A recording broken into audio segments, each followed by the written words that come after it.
pun juga di dalam berinteraksi, bersosialisasi pun juga emosi ini harus kita perhatikan juga, karena dia ikut serta-merta memberikan peran yang signifikan di dalam menolong kita berkomunikasi ya dengan baik kepada orang-orang lain.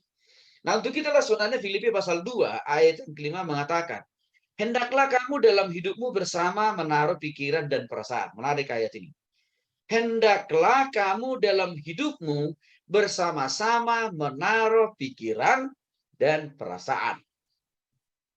Ini memberikan sebuah pemaknaan bahwa kolaborasi antara pikiran dengan perasaan itu penting. Kalau orang hanya sekedar melandaskan komunikasinya kepada orang lain hanya dengan berdasarkan pikiran, maka seringkali nanti hasil komunikasinya itu akan menghasilkan konflik. Karena dia hanya berdasarkan pikirannya.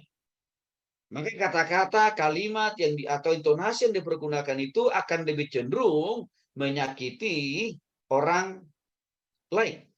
Karena dasarnya itu hanya pikiran, tidak masuk perasaan. Karena kalau pikiran kita ini kan biasanya hanya lebih mengandalkan rasionalisasi. Jadi kalau masuk dalam akal dan pikiran kita ya sudah sampaikan. Nah, kadang-kadang ada banyak orang hanya mendasarkan komunikasinya itu hanya lewat rasio atau pikiran. Sehingga lahirlah lahir dan melahirkan kata-kata yang menyakitkan, melukai bagi orang lain. Nah, disinilah sebenarnya peran perasaan itu menjadi penting. Ya, di samping daripada ada peran pikiran. Karena dengan adanya perasaan yang dikolaborasikan dengan pikiran itu, maka kata-kata yang keluar dari bibir dan mulut kita itu tidak hanya sekedar nyeplos. Tapi setiap kata yang keluar dari pikiran kita itu, yang muncul di pikiran kita itu, akan dirangsang atau akan dievaluasi atau disaring oleh perasaan kita. Apakah jenis komunikasi kata yang kita sampaikan itu menyakiti hati orang atau tidak?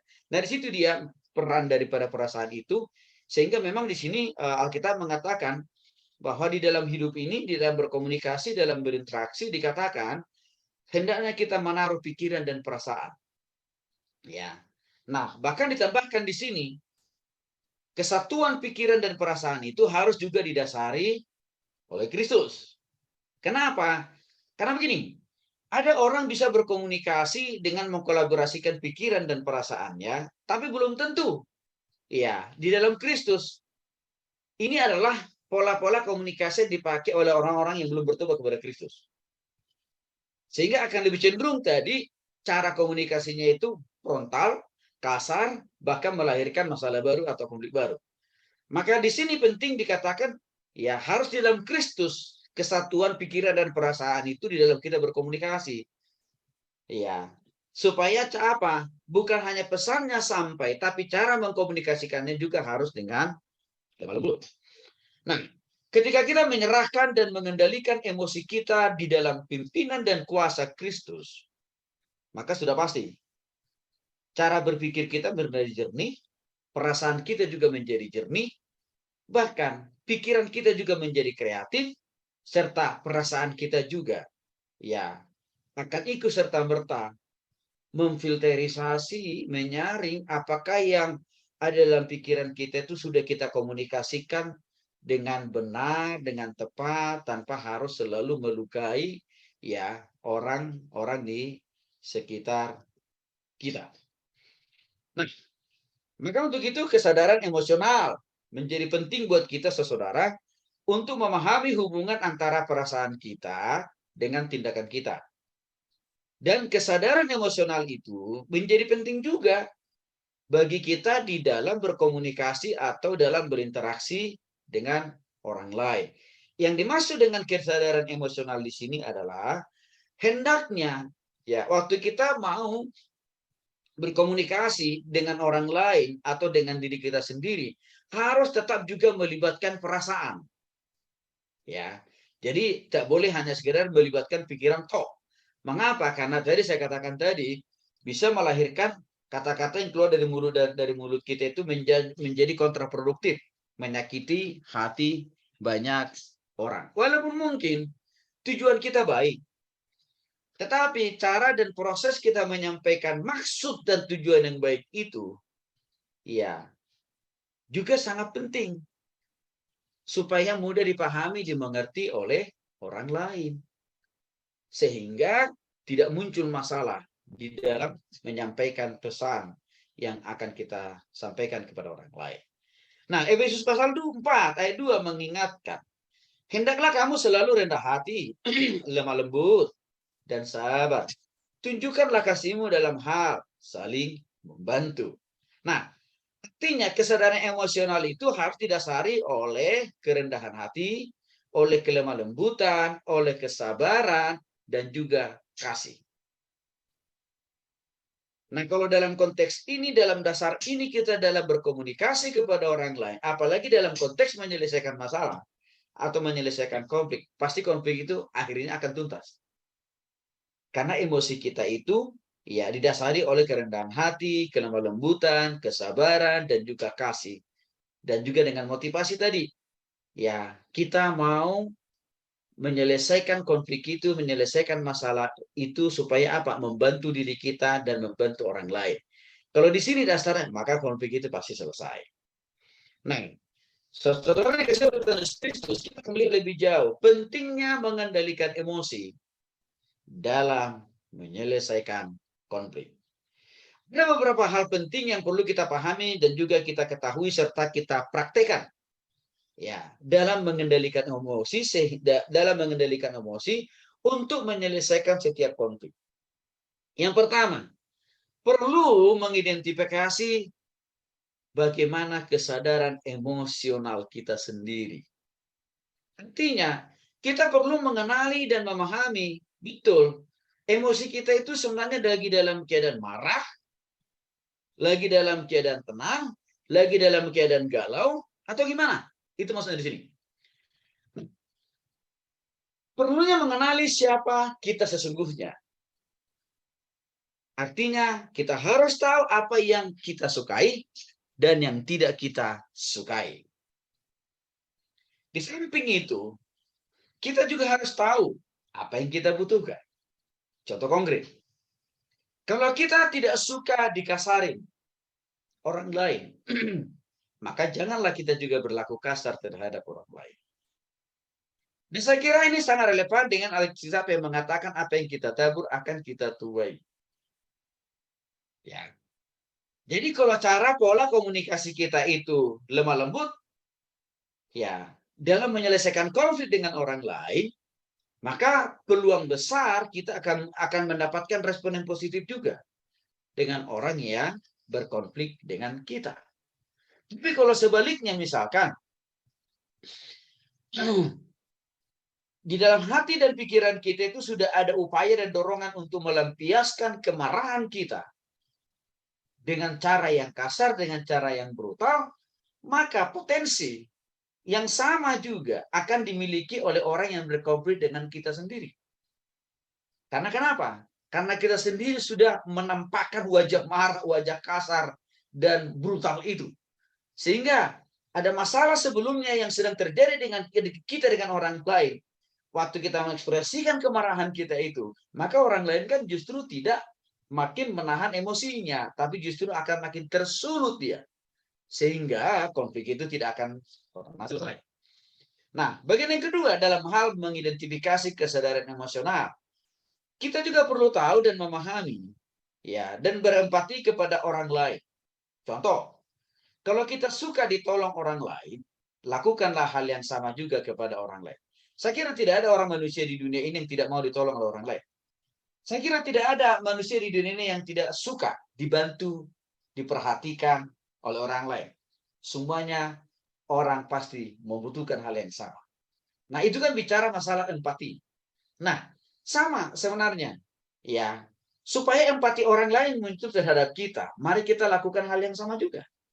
Jadi kalau kita dalam konteks menyelesaikan masalah, saudara, didasari oleh empati ini, ya, artinya apa? Kita tidak hanya sekedar berpikir, kita tidak berusaha untuk menunjukkan saya harus saya menang, harus dia yang kalah.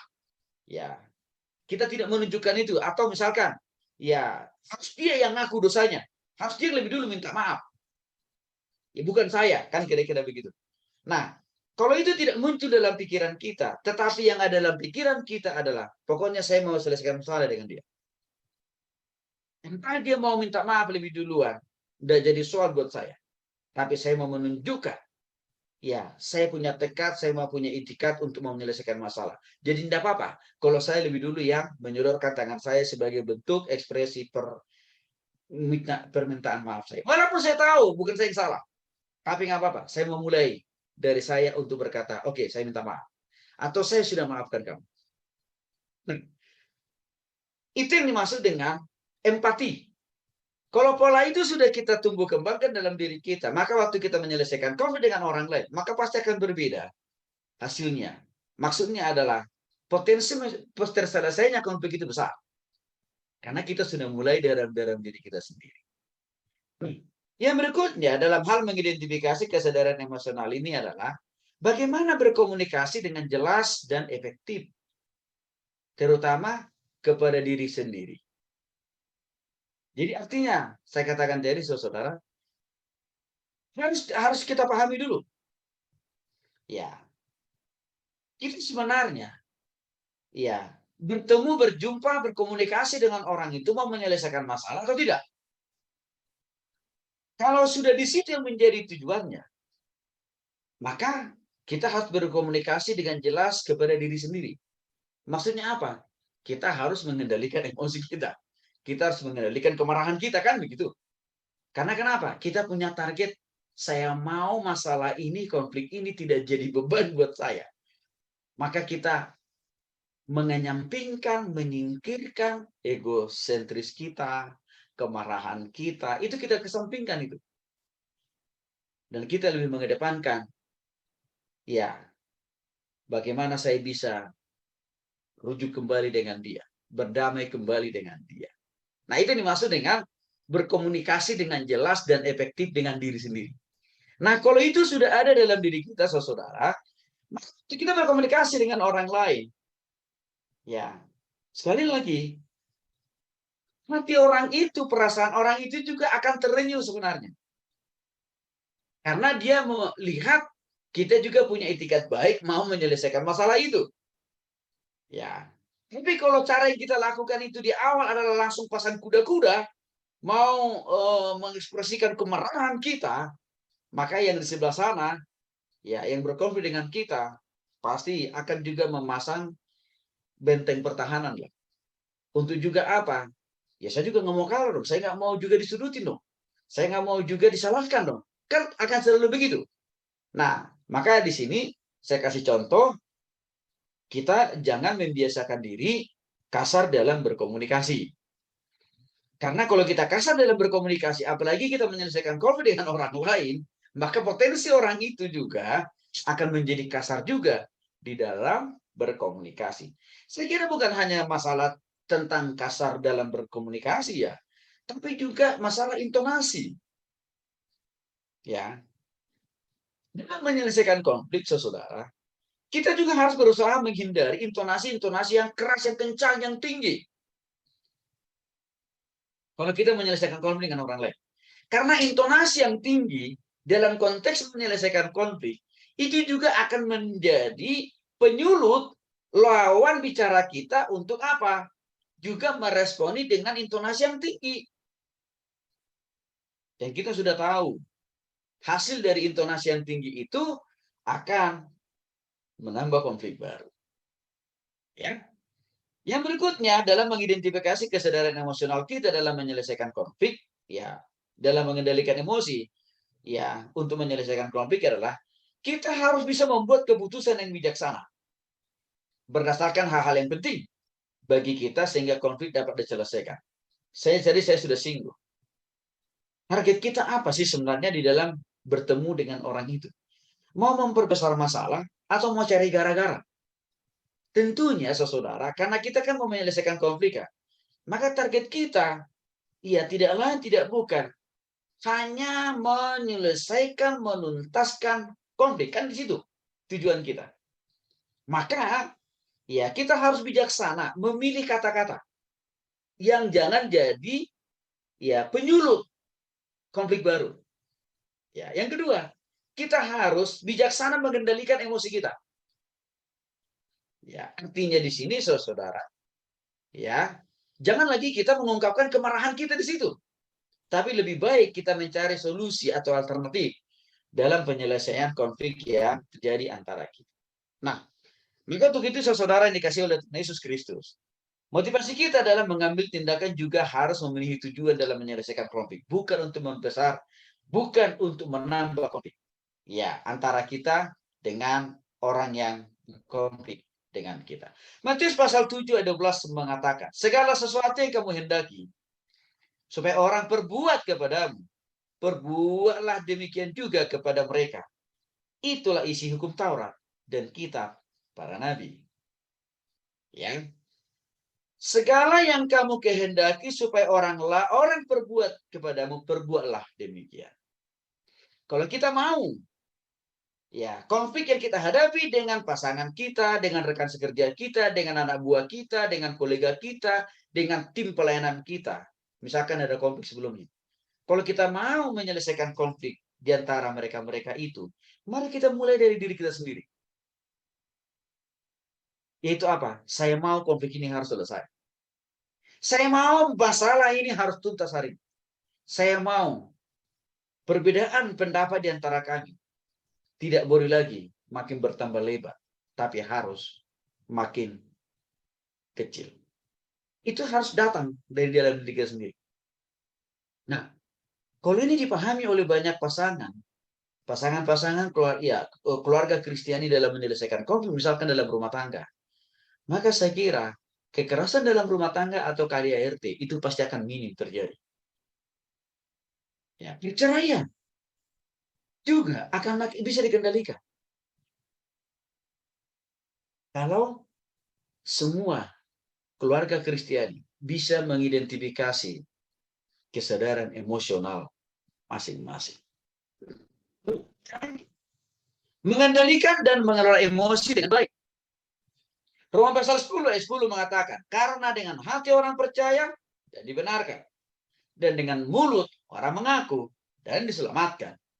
Nah, saudara dikasih oleh Tuhan Yesus Kristus, emosi kita hanya dapat dikendalikan dan dikontrol jika hati, pikiran, perasaan, dan tindakan selalu dipimpin oleh Kristus.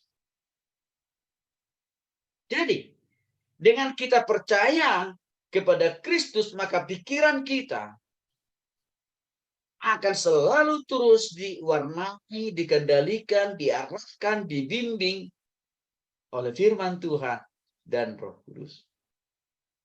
Sehingga hasil dari semua itu, saudara, akan memberikan kita kesadaran ya dalam berpikir.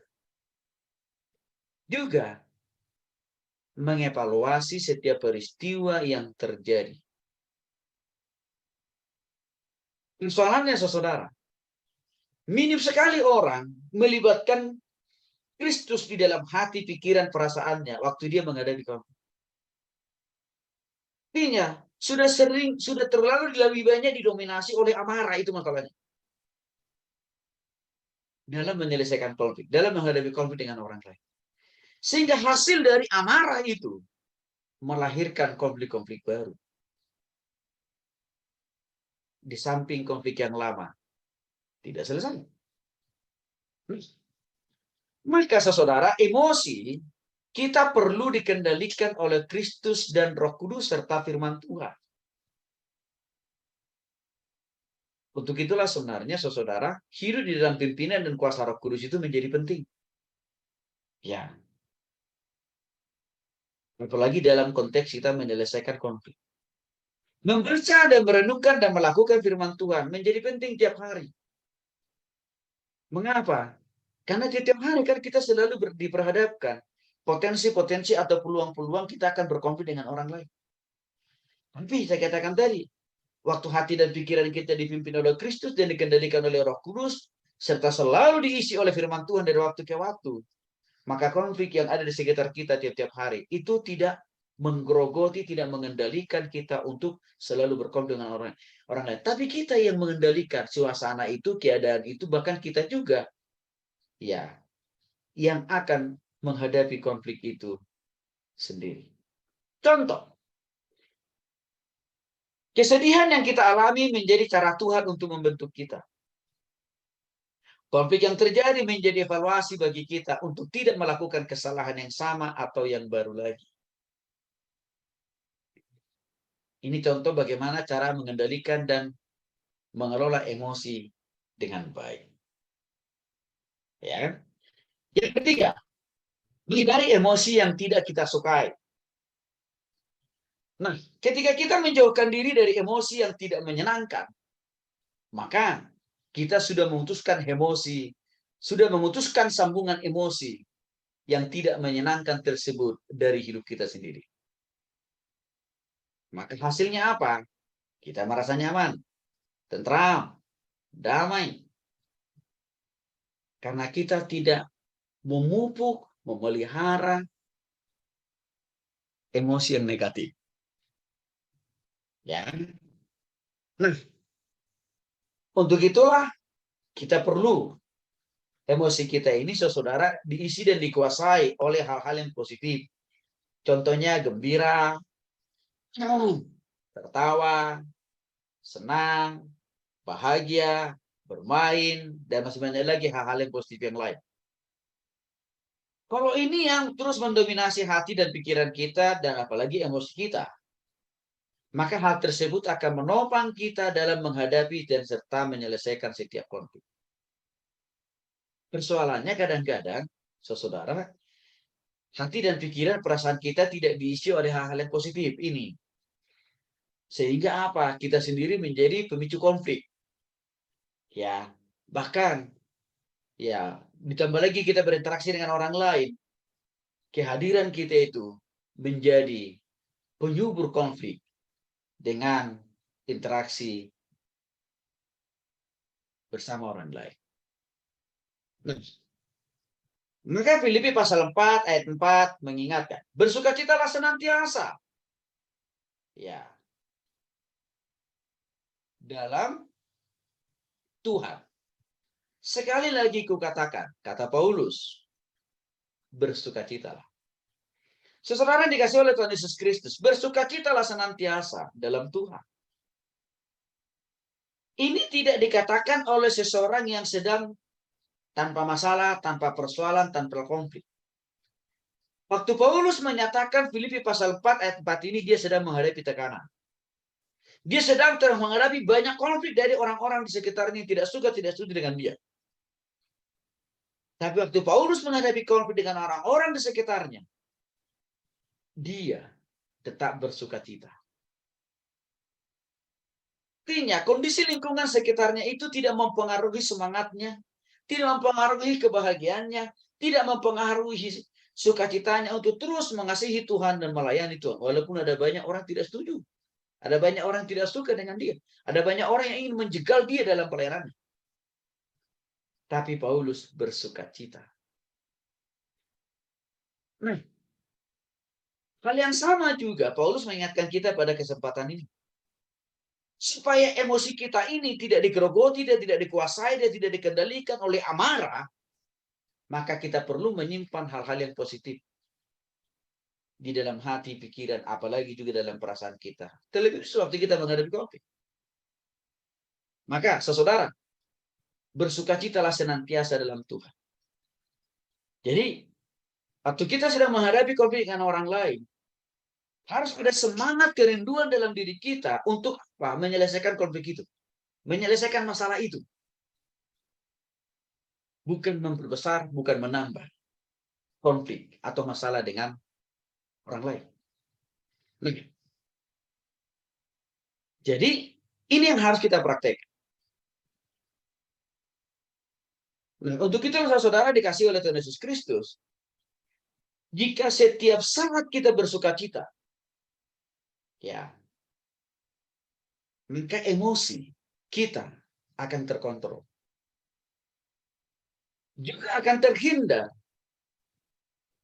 dari hal-hal yang negatif.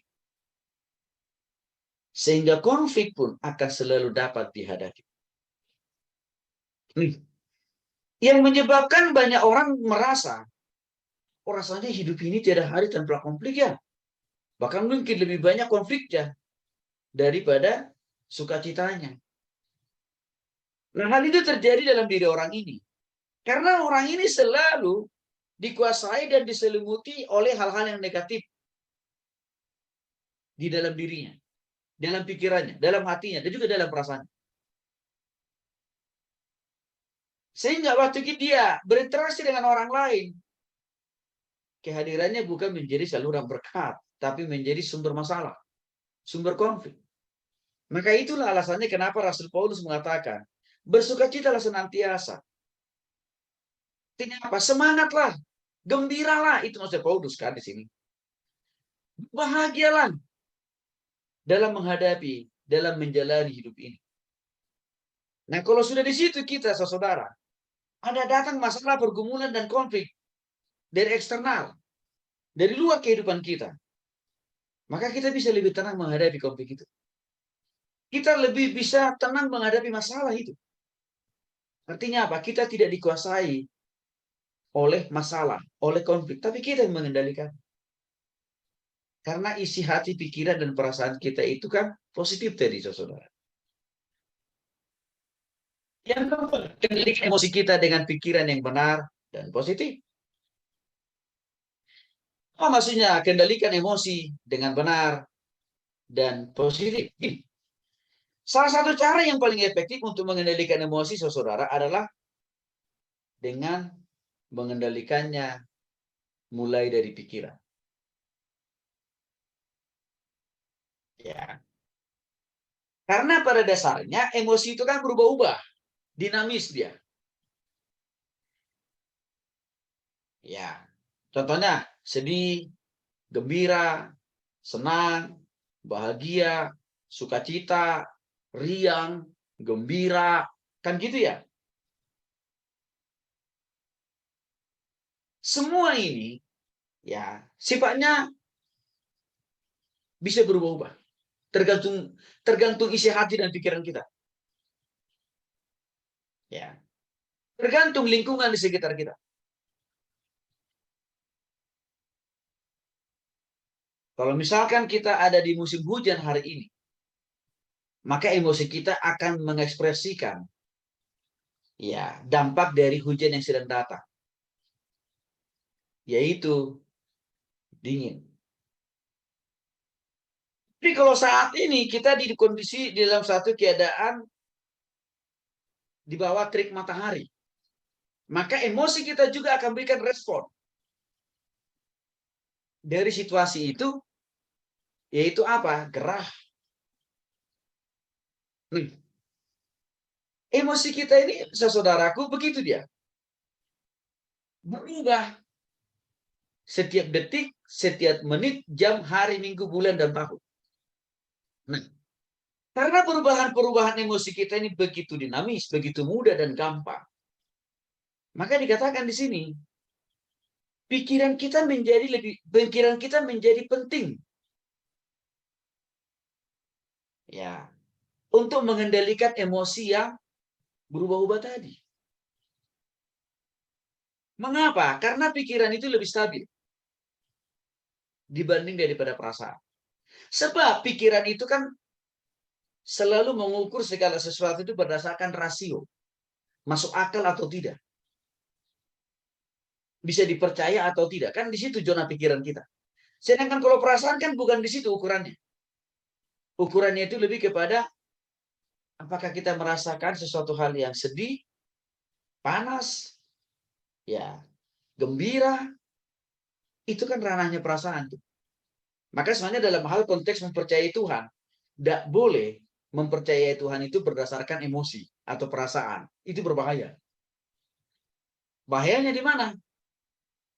Waktu seseorang mempercayai Tuhan itu berdasarkan perasaan atau emosi, ya, bahayanya waktu pergumulan datang, maka orang ini bisa mengambil sebuah kesimpulan, Tuhan itu sudah tiada. Tuhan itu sudah tidak lagi berkuasa. Tuhan itu sudah tidak lagi sanggup menolong dia. Bahkan bisa dia menuduh Tuhan itu sebagai aktor pembuat masalah, penderitaan dalam hidupnya. Maka orang yang seperti ini bisa berpotensi murtad. Karena dia menakar kehadiran kasih kuasa Tuhan itu hanya berdasarkan rasa. Maka tidak boleh kita mempercayai Tuhan itu mendasarinya pada perasaan, tidak boleh. Tetapi harus kepada hati dan pikiran. Mengapa? Karena hati lebih pikiran ini lebih stabil dia. Ya, lebih permanen, lebih teguh, lebih kuat dia. Di dalam memegang, mempercayai, mengendalikan sesuatu. Hati dan pikiran kita. Mengapa? Karena tadi, ya, kalau kita mempercayai Tuhan itu berdasarkan hati dan pikiran, maka waktu ada badai persoalan pergumulan datang, hati dan pikiran kita masih tetap bisa teguh mempercayai bahwa Tuhan itu tetap ada, Tuhan itu tetap datang, Tuhan itu tetap bersedia menopang dan menolong kita. Untuk itulah sebenarnya kenapa waktu kita bertobat kepada Yesus itu kan harus dimulai dari hati. Lalu teruskan kepada pikiran, dan kita ungkapkan lewat mulut, lalu kita ekspresikan lewat perasaan. Ya? Nah, itu maksudnya bahwa dalam mengendalikan, dalam konteks menyelesaikan masalah, emosi itu ya harus dikendalikan oleh pikiran yang benar. Jangan sebaliknya. Ya, jangan emosi kita yang mengendalikan pikiran. Jangan emosi kita yang mengendalikan hati kita. Wah, masalah itu. Karena kenapa? Tadi emosi itu kan sifatnya labil dia. Nah, maka saudara, kalau emosi kita itu sudah dikendalikan oleh pikiran yang benar, maka emosi itu dapat dinetralisir. Ya, sehingga tidak memperbesar masalah atau konflik. Nah, yang seringkali orang itu kenapa waktu mau menyelesaikan masalah, udah janjian dengan orang, saudara, udah ketemu, tapi justru bukannya selesai masalah, tapi makin baku hantam, jambak-jambakan, tonjok-tonjokan. Kenapa itu terjadi? Karena orang ini dua-duanya dikendalikan oleh perasaan, dikendalikan oleh emosi mereka. Sehingga waktu mereka bertemu muka, muncul upaya untuk melampiaskan emosi mereka. Nah, itu bahayanya kalau emosinya tidak dikendalikan oleh pikiran yang benar dan positif dalam menyelesaikan masalah. Nah, jadi saudara, kesadaran emosional yang dikendalikan oleh pikiran akan membantu kita dalam menetapkan batasan yang sehat atau yang tidak sehat tentang satu masalah, tentang satu konflik. Di samping itu, emosi yang dikendalikan oleh pikiran yang benar dan positif membantu kita dalam berkomunikasi untuk menyelesaikan konflik dengan orang lain dengan benar serta tuntas. Itu kelebihannya. Kalau kita punya emosi atau perasaan dalam dikendalikan oleh pikiran. Sehingga waktu ketemu dengan orang yang kita bertemu dengan orang yang berkonflik, pertemuan kita itu tidak menjadi ajang untuk mengekspresikan kemarahan. Tidak menjadi ajang untuk mengekspresikan apa? Kepahitan, bukan. Tapi pertemuan itu menjadi momentum yang indah dan manis bagi kita. Karena kita bisa menyelesaikan konflik dengan orang lain. Nah, persoalannya, banyak orang menyelesaikan konflik itu, pikirannya tidak dikendalikan oleh, emosinya tidak dikendalikan oleh pikiran yang benar.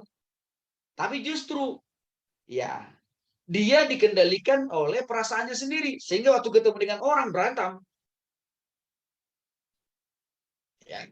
Nah, Roma pasal 20 ayat 3 mengatakan, berdasarkan kasih karunia yang dianugerahkan kepadaku, kata Paulus nih, aku berkata kepada setiap orang di antara kamu, janganlah kamu memikirkan hal-hal yang lebih tinggi daripada yang patut kamu pikirkan.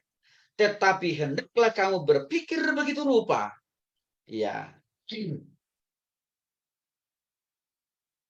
Sehingga kamu dapat menguasai diri menurut ukuran iman yang dikaruniakan Allah kepada kamu masing-masing. Singkatnya, ayat ini mau menegaskan kepada kita, saudara, emosi kita pastikan selalu dipimpin oleh pikiran kita yang benar dan positif. Bagaimana pikiran yang benar dan positif itu? Artinya, Pikiran kita dikuasai dan dikendalikan oleh Kristus, kan maksudnya. Sehingga waktu kita berhadapan-hadapan dengan orang yang berkonflik dengan orang lain, saudara, jelas kita akan, emosi kita akan terkontrol, akan terkendalikan. Sehingga setiap kata kalimat yang terucap dari mulut kita, ya, itu justru akan lebih mengadamkan hati orang yang berkonflik dengan kita, bukan memicu munculnya kemarahan dalam diri orang yang berkonflik dengan kita. Nah, ini yang saya katakan tadi, saudara yang dikasih oleh Tuhan Yesus Kristus, sangat minim dialami, dipraktekkan oleh orang-orang Kristen. Sehingga seringkali perjumpaan, pertemuan, atau rekonsiliasi yang sudah ditargetkan untuk menyelesaikan masalah tidak tercapai. Karena kenapa? Emosi masing-masing tidak di dalam kendali pikiran yang benar dan positif. Yang kelima, saudara, dikatakan di sini mengendalikan emosi dengan pikiran. Enggak ada sangkut pautnya dengan bagian yang keempat tadi. Kita tahu, saudara, yang dikasih oleh Tuhan Yesus Kristus, salah satu penyebab terbesar mengapa emosi mudah mengungkapkan hal-hal negatif, ya, karena tidak dikendalikan oleh pikiran yang benar dan positif. Karena seseorang itu gampang marah-marah, gampang tersinggung, gampang kepahitan, gampang mengungkapkan kemarahannya, karena emosinya tidak dikendalikan oleh pikiran yang benar dan positif. Maka begini, saudara. Kita ambil contoh kasus FS. Ya. Seorang bintang 2. Oke. Begitu mudahnya tersulut oleh kata supirnya atau istrinya. Sehingga apa yang terjadi? Tidak jalan. Akal dan pikirannya, artinya apa? Akal dan pikirannya lupa, kan? Dia lupa, dia bintang 2. Dia lupa, dia jenderal. Dia lupa itu. Maka, hasilnya apa? Dia habisinlah itu Brigadir J. Itu contoh konkret.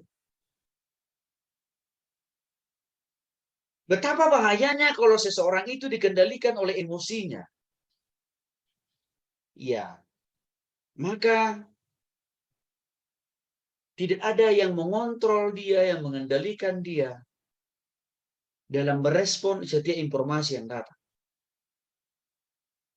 Maka keputusannya, tindakannya menjadi merugikan diri sendiri.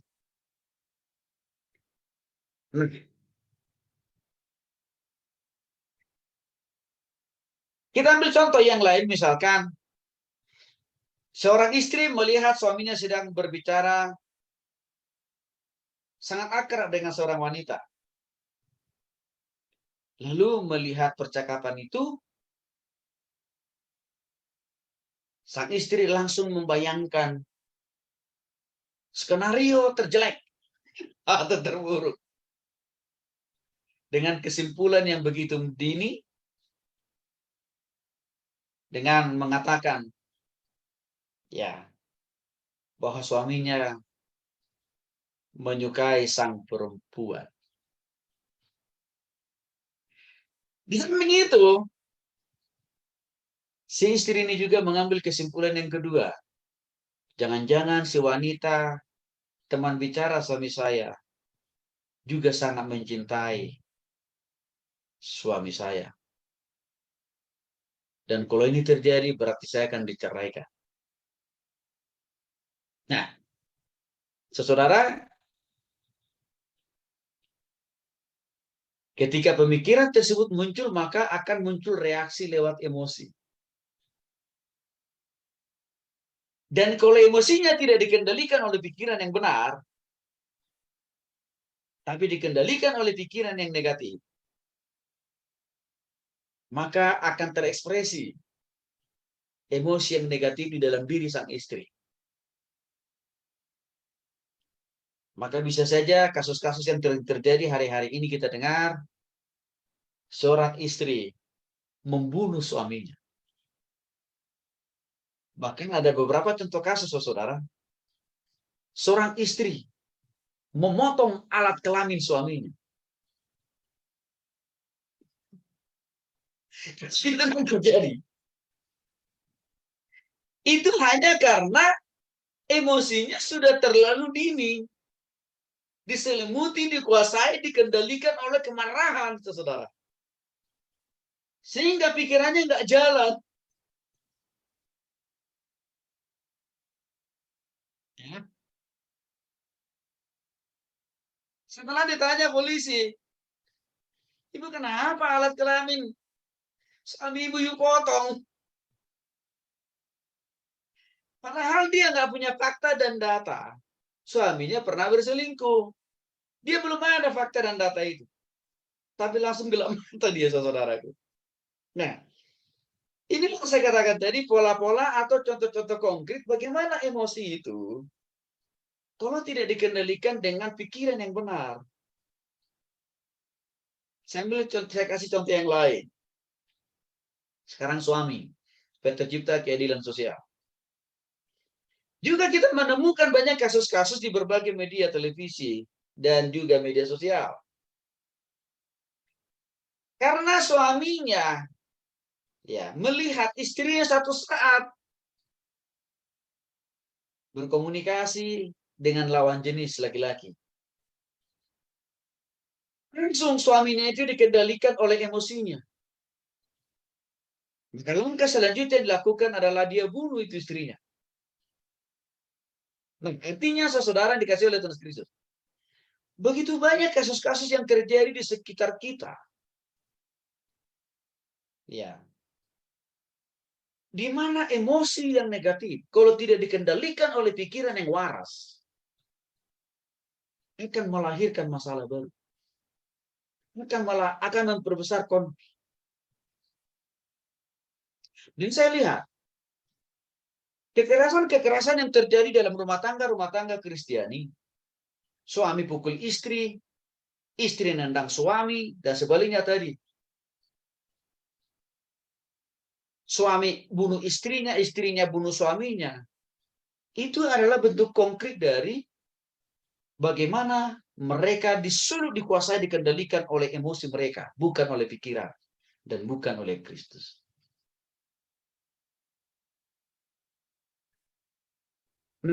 Itulah saudaraku, Filipi pasal 4 ayat 8 mengingatkan.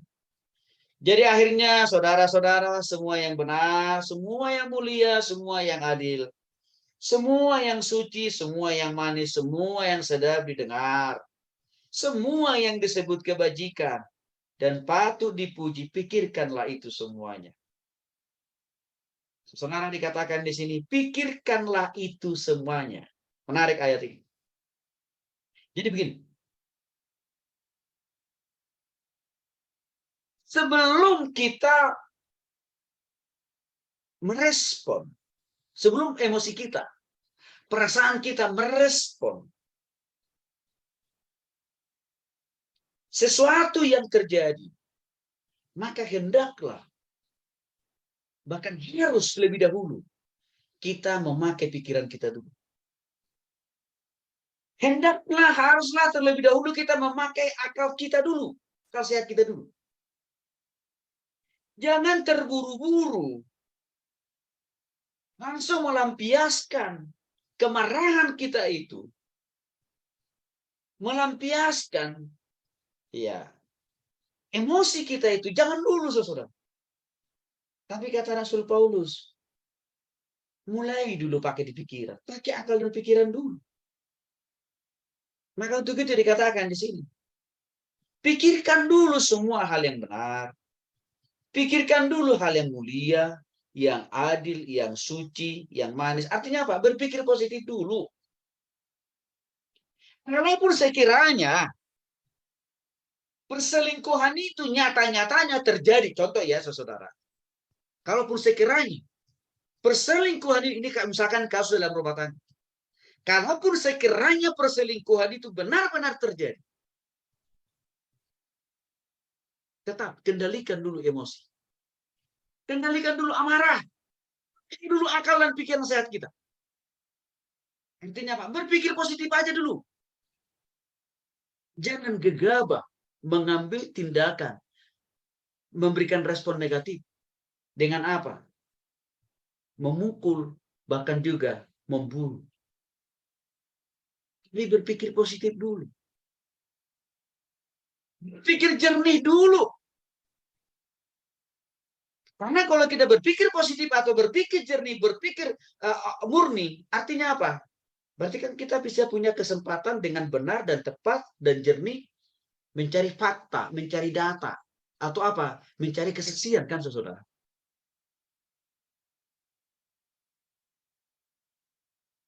Sehingga melalui fakta dan data dan informasi dan kesaksian yang kita dapat, yang kita dengarkan, jika kita bisa menimbang benar tidaknya informasi itu. Nah, persoalannya, seseorang dikasih oleh orang yang dikasih oleh Tuhan Yesus Kristus. Ini orang Kristen, ya, lebih mengedepankan emosinya. Sehingga melahirkan masalah baru dan konflik baru.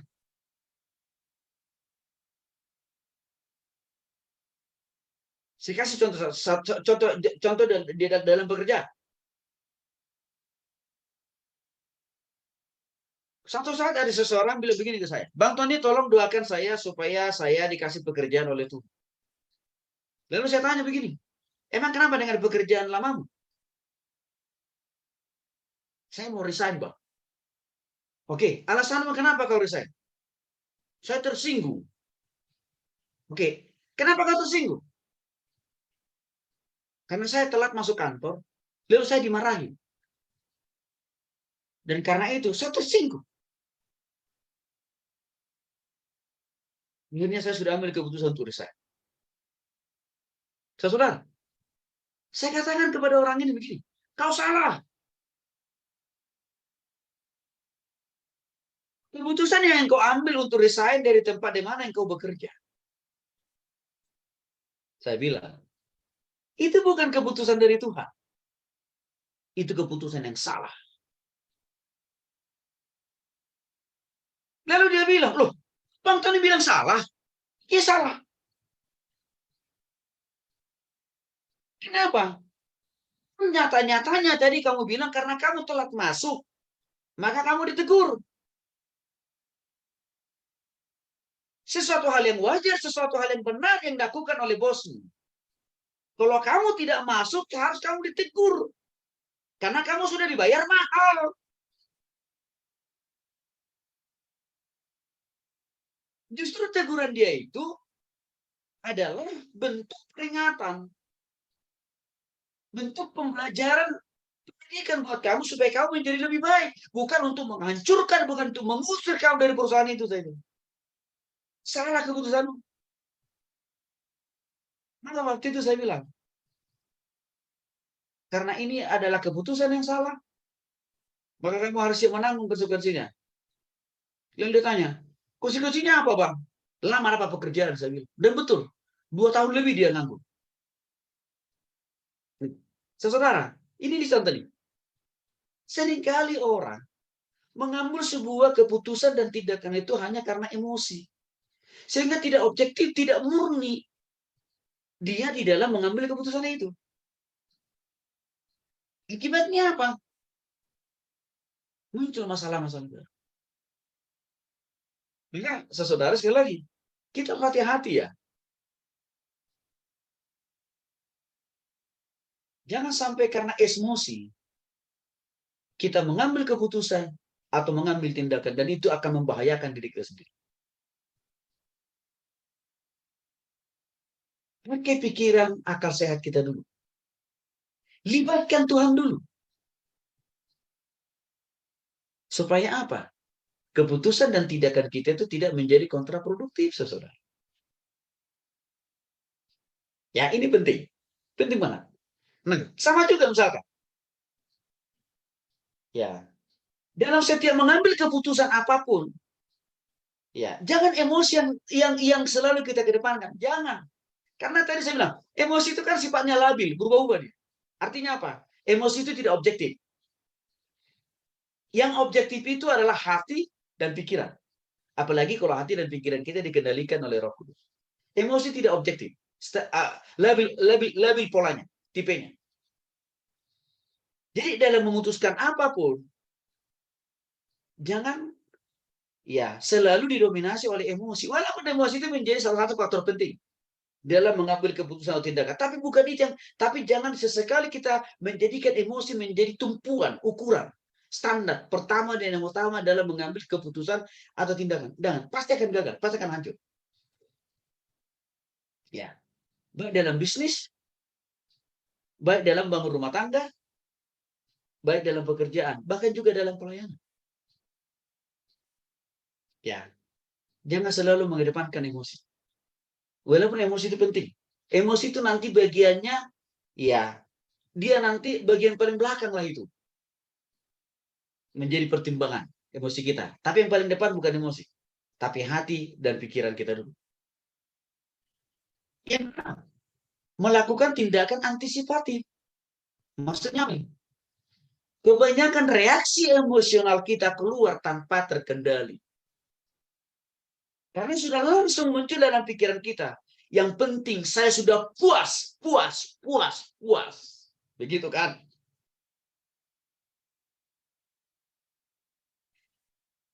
Sehingga orang mengekspresikan kemarahan dia itu dengan cara brutal. Gimana apa? Muncul masalah, muncul konflik baru.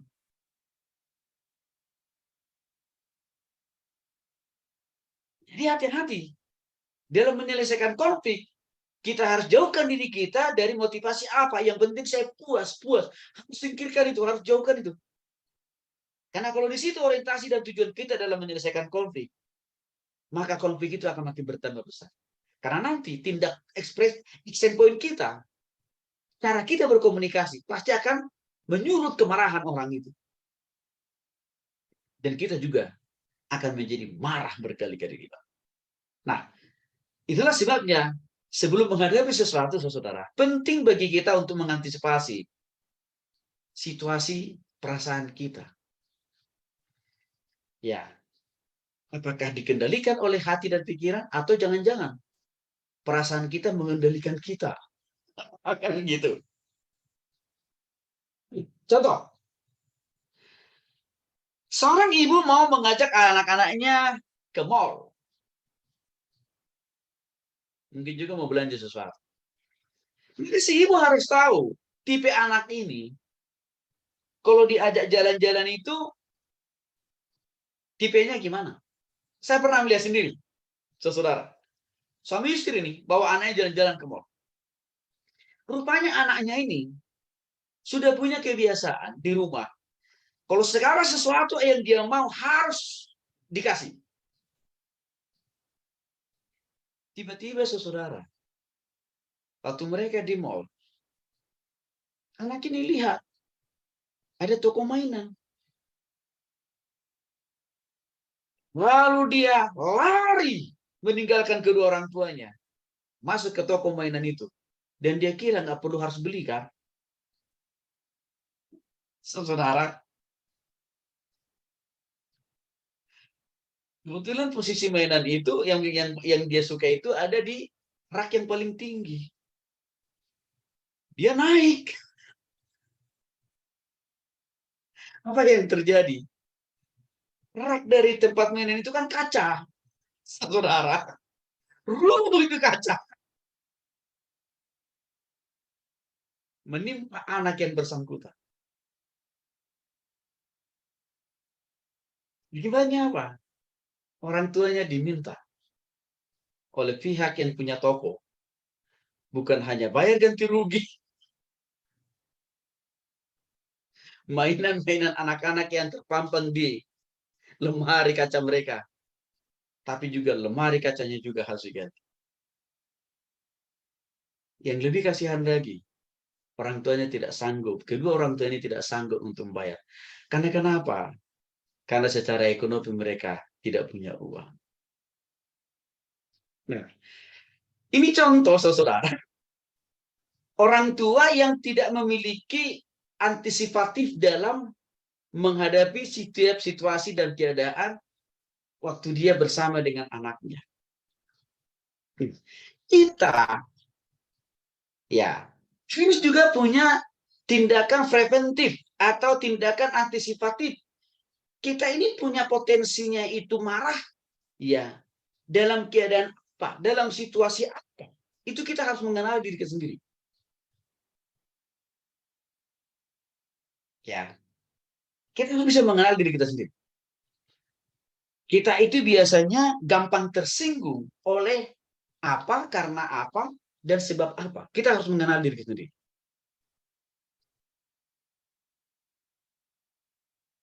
Dan juga kita harus bisa mengenali diri orang-orang lain. Kalau suami istri tadi kan tidak mengenali anaknya, apa namanya, diri anaknya kan gitu.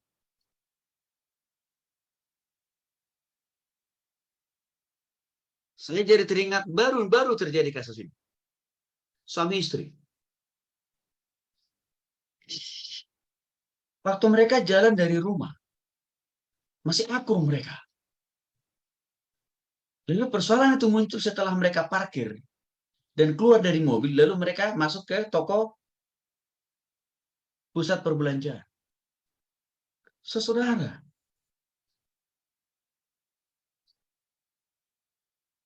hanya karena suaminya bilang kepada istrinya, ini mereka sudah lagi pilih baju nih. Lalu suaminya bilang begini, Ma, kalau bisa bulan ini jangan dulu beli baju baru ya, karena kita pengeluarannya lagi banyak. Saudara tahu apa yang dilakukan oleh istrinya? Kebetulan istrinya ini kan punya tongkat. Jadi udah umur sebenarnya. Jadi kalau lagi jalan itu memang udah pakai tongkat. Dia pukul suaminya pakai tongkatnya dulu, saudara. Dan itu ditonton banyak mata. Sampai satpam di mall itu nggak berani. Ya, melerai mereka berdua. Artinya apa? Suami istri ini hanya menjadi bahan tontonan di mall itu. Gratis pula. Saudara, saya dengar itu saya geleng-geleng kepala. Itu sudah umur loh. Udah 60 tahun itu. Udah mau 70 tahun dua-duanya. Kita harus mengenali. Jadi gini loh. Kita harus tahu yang pertama, mengenali diri kita sendiri. Dan juga mengenali pasangan kita. Emosi pasangan kita, mengenali emosi apa? Anak-anak kita gitu loh. Saya lihat kesalahannya suami, ada juga kesalahannya suami di situ. Salahnya di mana? Harusnya kan tadinya di rumah diskusikan dulu. Kan gitu. Nah, jangan pas pada waktu sudah di mall. Karena kenapa? Si Willy udah berpikir dari rumah. Ya, udah punya banget dia pingin beli baju baru. Kan gitu. Udah lupa bahwa dia nggak punya uang. Kan gitu. Nah, kesalahan suami ingatinnya padahal pada saat mau bayar baju. Ini pindah istrinya. Di situ kesalahan suami. Maka suami harus lakukan tindakan apa? Preventif. Ingatkan sebelumnya. Karena kenapa? Ini tipe istri gue. Atau suami gue. Emosian. Nggak boleh ditolak. Maunya kan kira-kira begitu. Nah, tapi memang lebih salah lagi istrinya. Karena tidak dapat mengendalikan emosi kan. Harusnya si istri pakai akal sehatnya dong. Waktu suaminya katakan, Ma jangan dulu beli baju hari ini ya karena kita masih banyak pengeluaran.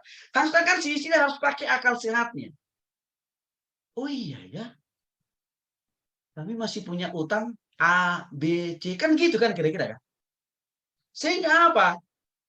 Apa yang dikatakan oleh suaminya tidak perlu menyuruh dia untuk mukul suaminya pakai tongkatnya. Kan gitu. Nah, jadi dua-duanya ini tidak memahami, tidak melakukan tindakan antisipatif terhadap pasangan masing-masing. Ya. Saya jadi ingat kasus pembunuhan istri dan anak di Depok. Ini baru 2 minggu lalu. Saudara, kasusnya simpel. Istrinya hanya bertanya kepada suaminya,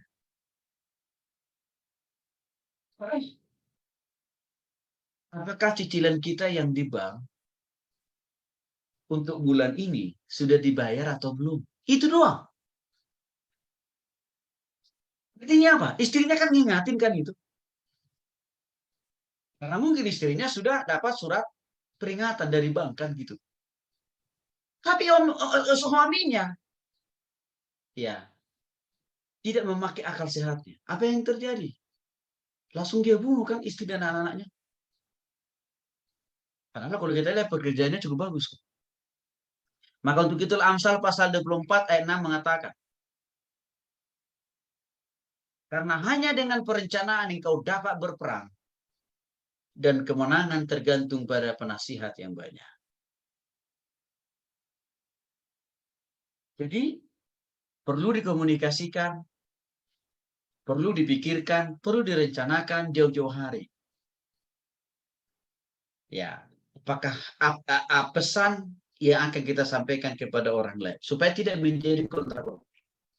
Yang ketujuh, rela untuk saling mengoreksi dan berubah. Saudara, dalam menghadapi dan menyelesaikan konflik, semua orang harus sadar dan harus punya kerinduan untuk saling mengingatkan dan juga untuk berubah ke arah yang lebih baik. Contoh, jika pasangan kita memang punya temperamental marah-marah, tidak hari tanpa marah, atasan kita punya temperamental tukang marah, ya kadang-kadang mungkin tidak jelas apa sebab-sebabnya, tapi marah aja, kan gitu ya. Karena mungkin itu sudah jadi sifat bawaan. Maka untuk ini, saudara, kita harus menyadari bahwa memang kita perlu ambil peran menolong dia untuk tidak selalu terus-menerus dikuasai dan dikendalikan oleh kemarahan itu sendiri. Dan apa yang bisa kita lakukan? Yang pertama, kita perlu banyak bersabar, memahami orang yang seperti ini. Jadi jangan menjadi orang yang juga tukang marah kitanya. Karena bisa dibayangkan kalau semuanya sudah dalam dipimpin dan dikuasai oleh kemarahan, maka kita sudah tahu hasil akhirnya. Pertempuran yang akan terjadi. Maka perlu memang di satu situasi dan keadaan tertentu kita harus menahan diri dulu. Kalau lawan bicara kita, ya itu orang yang tipe atau sedang dikuasai oleh kemarahan. Jangan kita menjadi penyulut atau penyumbang kemarahan dia untuk semakin marah, jangan. Karena kita sendiri nanti bisa juga terkena imbas daripada kuasa kemarahan yang ada dalam dirinya sendiri. Maka kalau suami di sini perannya, ya bahwa dia harus perlu bersabar. Yang kedua, dia perlu berdoa supaya pasangannya terus dirubah dan dibahari oleh Tuhan. Yang ketiga, suami harus menolong dia untuk meninggalkan sifat kemarahan yang terus-menerus itu. Dengan cara apa? Berkomunikasi, mengingatkan, menasehati. Dan di samping itu saya katakan tadi, kita kasih ruang dan kesempatan orang itu untuk berubah. Saya sering ditanya, Pak Tony, saya rasanya jadi istri udah sangat terlalu sabar, Pak. Saya bilang, setuju. Puji Tuhan. Haleluya, saya bilang. Tapi gini loh Pak Tony, saya udah sangat-sangat super sabar, tapi pasangan saya nggak berubah-berubah.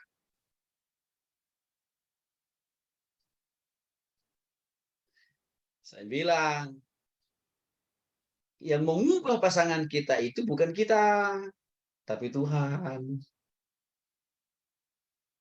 Yang kedua, proses cara dan waktu pasangan kita itu berubah.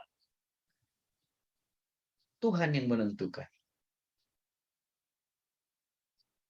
Tuhan yang sudah menyiapkan waktunya, kapan, di mana, dalam keadaan apa. Yang ketiga, saya bilang, selagi suami atau pasangan Bapak Ibu masih hidup di muka bumi ini, berarti masih ada peluang besar dia bisa berubah lebih baik.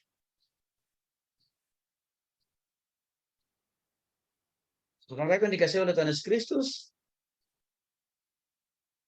ini baru terjadi awal November lalu. Ada pasangan suami istri. Mereka ini sudah puluhan tahun berkonflik. Sudah lebih dari 10 tahun konfliknya. Salah satu yang menjadi penyulut konflik mereka ini, di mana istrinya memang selalu menganggap suaminya salah terus. Karena suaminya pernah melakukan satu tindakan yang salah, selingkuh. Perselingkuhan itu terjadi kurang lebih 1 tahun. Okay.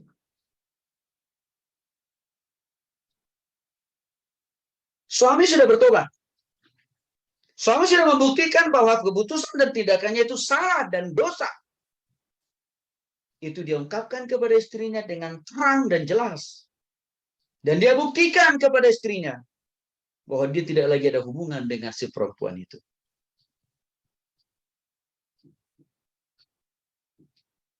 Dan si laki-laki ini pun membuktikan secara rohani, secara karakter, bahwa dia sudah menjadi suami yang bertobat.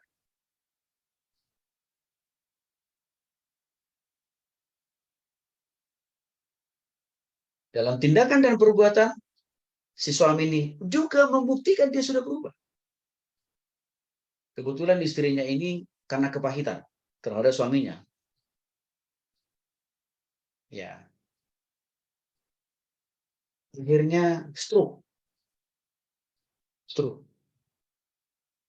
Sehingga memang hanya bisa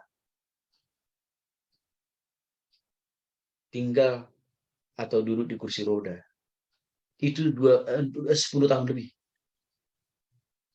Tapi saudara, bukti konkret suami ini sudah bertobat. Selama 10 tahun lebih istrinya ada tinggal di kursi roda, duduk di kursi roda. Suaminya begitu setia menunjukkan kasihnya, perhatiannya, cintanya, merawat dan menjaga istrinya.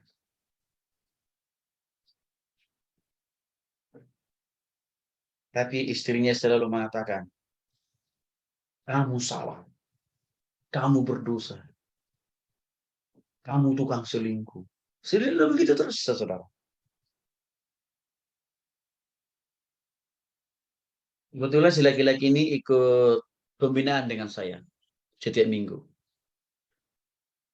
Memang dia sering sharing.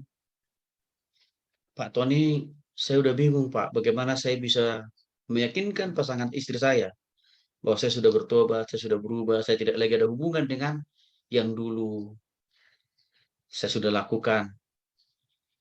Saya berikan perhatian lebih. Tapi saya selalu tetap dituduh salah, berdosa.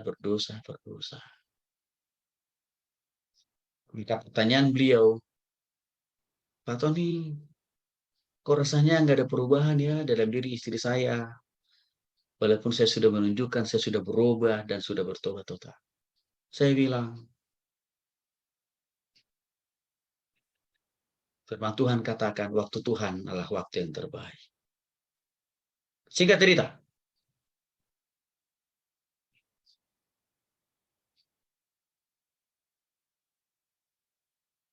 satu tahun terakhir ini, saya minta supaya istri beliau dilibatkan dalam PA keluarga dengan saya setiap bulan. Jadi kita ada PA keluarga usia-usia pasangan suami istri lansia lah ceritanya. Dan puncaknya kita buat acara retreat lah. Melalui proses pembinaan, pendalaman Alkitab, pengajaran saya sampaikan kepada istrinya, saya lihat banyak berubah, banyak berubah. Dan endingnya, waktu kita buat retreat keluarga, saya tantang betul ibu ini untuk memaafkan dan mengampuni total suaminya.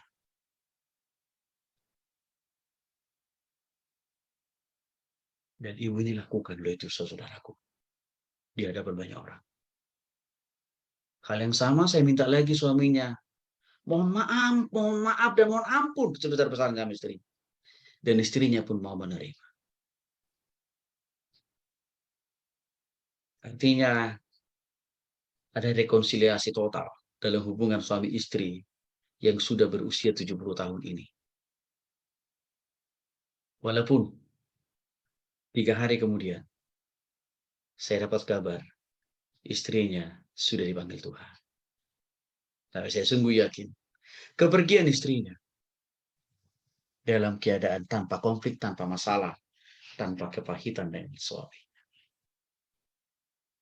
Dalam Efesus pasal 4 ayat 2 mengatakan, hendaklah kamu selalu rendah hati, lemah lembut, sabar, tunjukkan kasihmu dalam hal saling membantu. Saudara aku yang dikasih oleh Tuhan Kristus, suami, istri, kita semua orang berdosa. Maka dengan keberdosaan itu kita punya kelemahan, punya kekurangan.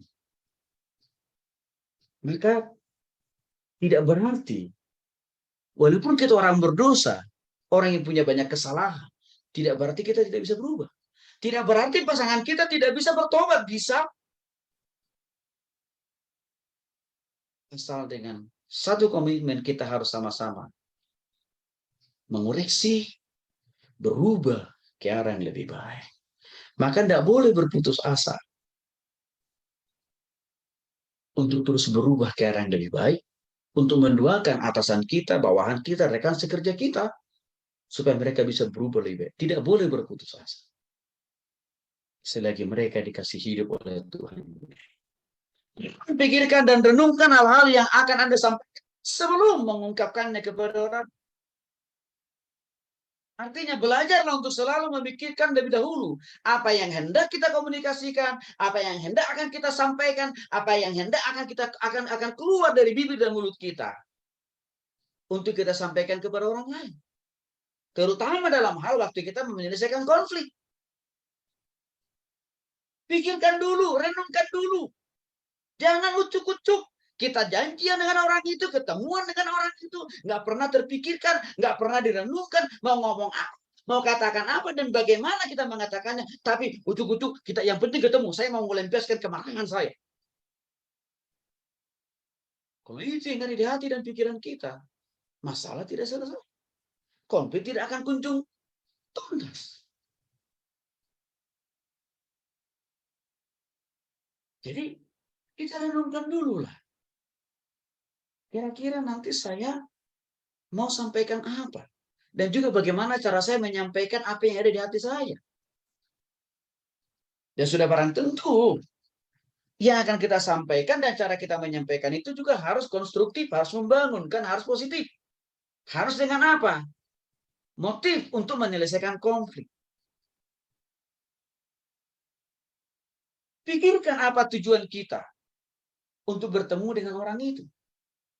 Dan juga pikirkan dan renungkan bagaimana caranya kita mengatakannya.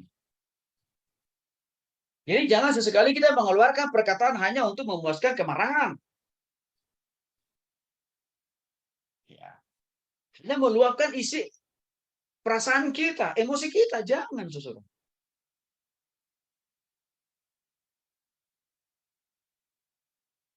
Sebab perkataan dapat menghancurkan jiwa seseorang.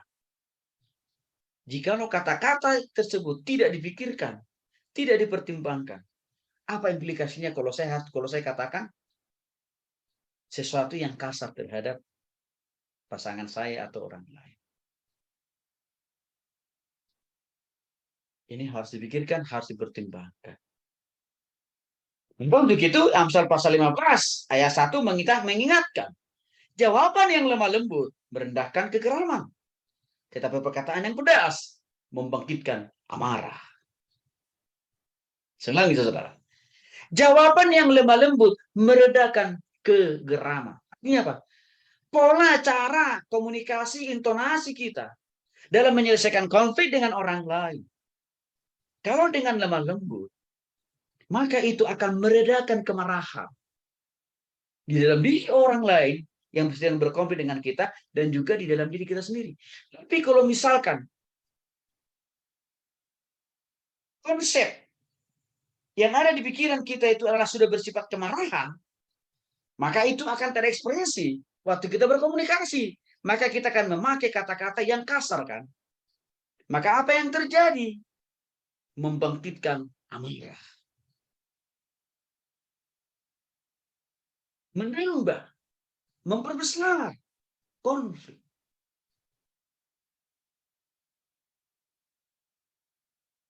Itulah kalau dalam menyelesaikan konflik itu kita tidak memakai pertimbangan pikiran dan tidak merenungkan terlebih dahulu.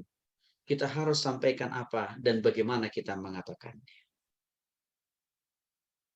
Setelah dikasih oleh Tuhan Yesus Kristus, saya lihat ya, masifnya, suburnya konflik yang terjadi di dalam keluarga Kristiani, di dalam pelayanan, di dalam pekerjaan dan juga bisnis. Seringkali karena ini juga masalah. Minim orang untuk memikirkan dan merenungkan apa yang harus mau dikatakan dan bagaimana dia caranya mengatakannya. Di sini banyak letak persoalan. Sehingga apa? Yang tidak jadi masalah, jadi masalah. Yang tidak menjadi sumber konflik, jadi sumber konflik. Maka budaya ceplas-ceplos, saudara ya. Budaya ceplas-ceplos itu harus kita rubah itu. Ya. Karena kenapa? Budaya ceplas-ceplos itu kan berarti dia tidak memikirkan, tidak mempertimbangkan, tidak merenungkan bagaimana cara mengatakan kepada orang lain. Tapi yang dalam pikirannya dia, yang penting begini aja, menurut saya kan tidak bisa. Karena kenapa? Kita manusia itu kan tidak sama. Punya akal pikiran dan juga perasaan, kan gitu. Ya. Kesadaran emosi dengan benar. Kenapa? Emosi kita itu memainkan peran penting loh, saudara, dalam berkomunikasi. Terutama bagi kita yang sudah berumah tangga. Bahkan di tempat di mana kita bekerja. Ya, tadi saya sudah singgung. Orang itu yang nggak masuk kerja, lalu diingatin kan. Nah dia. Lalu dia pikir resign itu menjadi jalan terhormat. Terbaik, sesuai kehendak Tuhan. Enggak. Orang tindakannya dia yang salah di awal kok. Nah gitu kan. Jadi, jika kita tidak mengerti tentang perasaan kita sendiri, saat itu, mengapa kita harus merasakan hal demikian? Maka kita harus mengalami kesulitan dalam berkomunikasi. Perasaan dan kebutuhan kepada orang lain. Nah, jadi saudara, sekali lagi, kalau kita juga bisa merasa sedih, bisa merasa tersinggung, kan itu kira-kira ya. Maka orang lain, saudara, ya, dalam konteks poin 9 ini nih, juga punya perasaan bisa tersinggung loh, bisa sakit hati loh. Nah itu maksud saya, ya, mengelola kesadaran emosional dengan benar. Jadi jangan kita anggap hanya saya yang bisa tersinggung, hanya saya yang bisa apa? Marah. Enggak lah, orang lain juga bisa marah, orang lain juga bisa tersinggung kok. Maka disitulah kita harus mengelola emosi kita. Kalau kita tidak mau mendapatkan reaksi yang negatif dari orang lain, ya jangan kita menjadi pemicu munculnya ya reaksi yang negatif, jangan.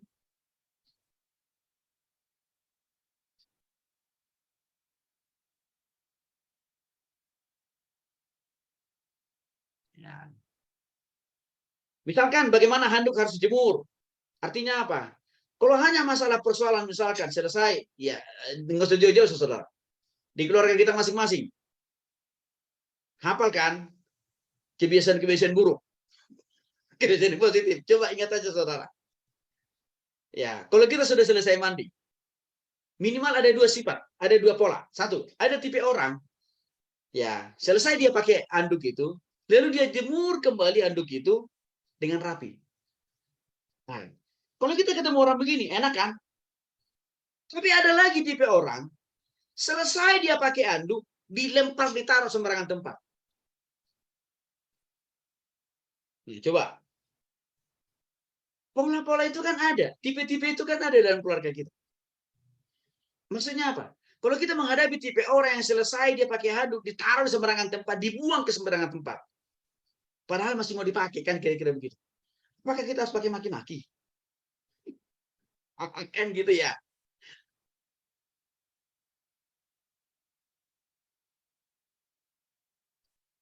Ya, contoh lain misalkan, pemakaian odol di rumah. Nah, sekaligus saudara evaluasi diri. Jangan-jangan bagian yang saya bilang ini. Ada tipe orang, kalau pakai odol, ya, saudara, itu langsung selalu di bagian paling lehernya dicekik. Ada tipe orang begitu tuh. Nah, padahal sebenarnya odolnya masih banyak kan kira-kira begitu. Nah, artinya apa? Kalau kita menjumpai orang yang begini, apakah harus selalu kita ganti namanya menjadi B1 dan B2? Enggak kan? Lebih baik kita kasih contoh. Cara pakai odol yang baik, mulai dulu pencet dari ekornya. Jangan langsung dari lehernya dipencet. Karena kalau dari lehernya dipencet, nanti lama-kelamaan, ya, itu akan menghalangi odol yang di bagian ekornya bisa keluar. Artinya untuk hal-hal yang seperti itu, saudara kan, ya nggak perlu harus selalu marah-marah gitu loh. Mengingatkannya, menyampaikannya, itu kira-kira maksud saya, saudara ya. Nah, ini hal-hal kecil, tapi kadang-kadang orang tidak bisa mengendalikan emosinya. Sehingga apa? Ya, hanya masalah kecil, harus diungkapkan, harus ditegur seseorang itu dengan cara yang kasar. Kan gitu.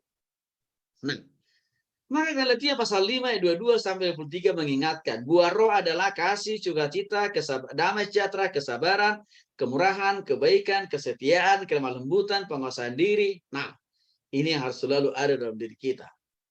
Jadi, dengan siapapun kita berinteraksi, apakah di rumah, apakah di kantor, ya, di jalan dan sebagainya, kita harus selalu mengingat dan mempraktekkan ya buah roh, kasih, sukacita, damai sejahtera, kesabaran, kemurahan, kebaikan. Ya memang kadang-kadang ada orang bilang begini, tapi Pak Tony udah berkali-kali saya ngatin, dia nggak ubah-ubahnya, nggak berubah, nggak tobat-tobat. Iya,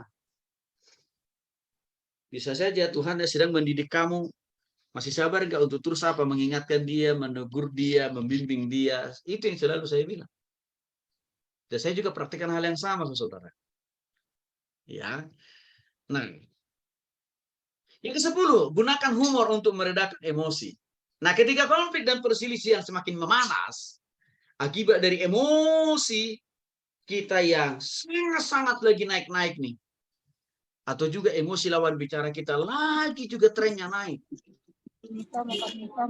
Ya, maka dalam konteks ini, saudara, ya, dikatakan salah satu kunci yang paling efektif bisa kita gunakan adalah menetralisir emosi. Ya, tersebut dengan apa? Menciptakan humor. Ya, contoh-contoh paling praktis. Ya, ya kita katakan aja, ini ke dalam posisi kita sedang ada konflik dengan orang itu. Lagi tegang-tegangnya, kira-kira begitu ya. Kalau ada perkataan kita yang sebelumnya menyulut, dia marah, maka kan bisa kita katakan, bro, saya minta maaf loh yang kemarin itu ya. Kita sambil senyum, kan gitu. Ya. Atau misalkan, kalau itu tidak memungkinkan, lebih baik kita ambil posisi menghindar dulu dari orang itu. Ya, jangan paksakan. Hari itu, detik itu kita harus selesaikan konfliknya dengan orang itu. Kenapa? Karena kalau kita paksakan, hati orang itu belum siap. Pikiran orang itu belum siap. Karena dia masih dikuasai dan dikendalikan oleh apa? Kuasa kemarahan. Maka perlu kita tarik diri. Sampai nanti apa? Kita berdoa, kita tunggu waktu yang tepat. Ya, kita doakan supaya Tuhan mengendalikan hati dan pikiran dan mengkondisikan hati pikiran orang itu supaya suatu saat kita bisa berjumpa dengan dia. Ya.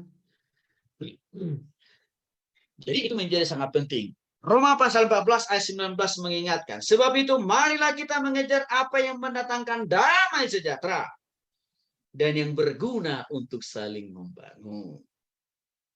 Jadi saudara, menyelesaikan konflik itu bukan hanya sekedar ukurannya waktu kita, maunya kita, kehendaknya kita. Nggak boleh. Apalagi kalau konflik itu berhubungan dengan orang lain.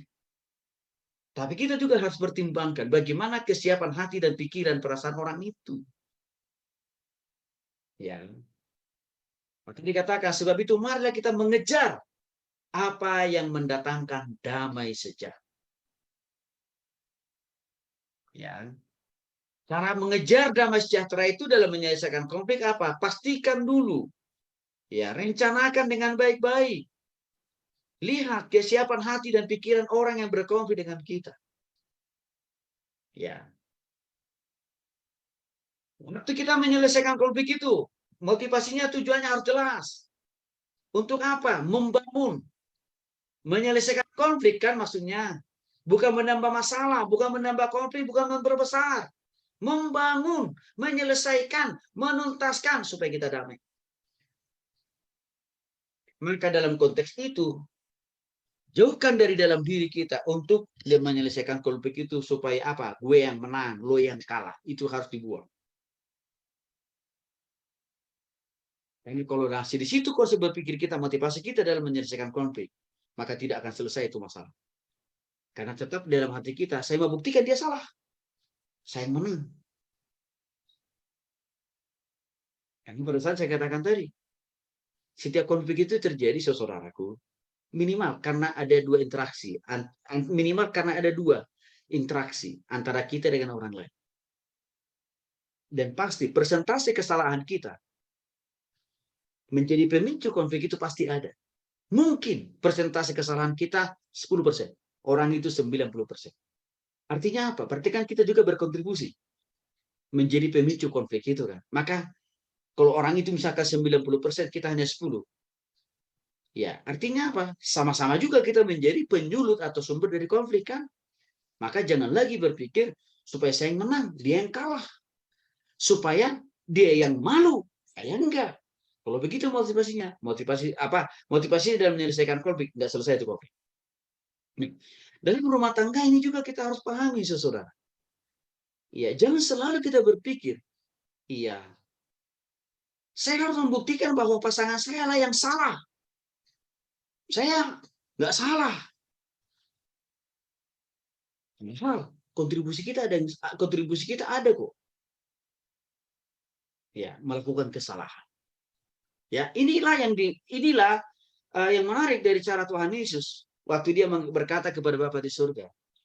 Ya, dengan satu perkataan, "Ya Bapak, ampunilah mereka sebab mereka tidak tahu apa yang mereka perbuat." Ya, artinya di situ Yesus total